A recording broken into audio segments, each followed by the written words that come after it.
That's going to be the wave of the future if we want to make progress on these problems. I guess to make a broader point,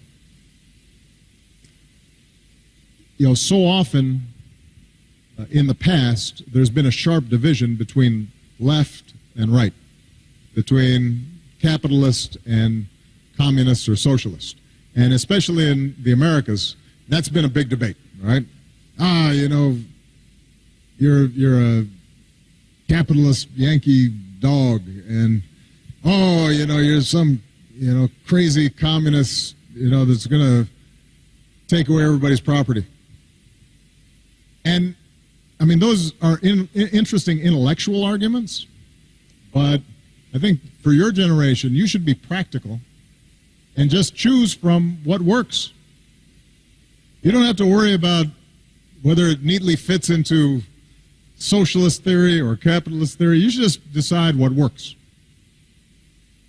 And I said this to President Castro in Cuba.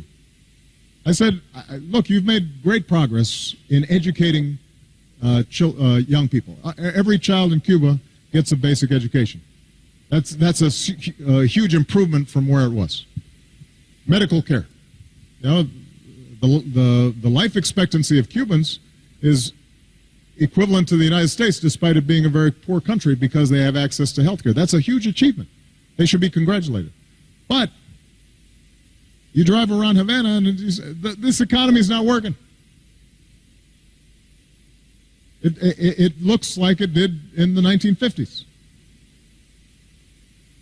And so you have to be practical in asking yourself, how can you achieve the goals of equality and inclusion, but also recognize that the market system produces a lot of wealth and goods and services and innovation.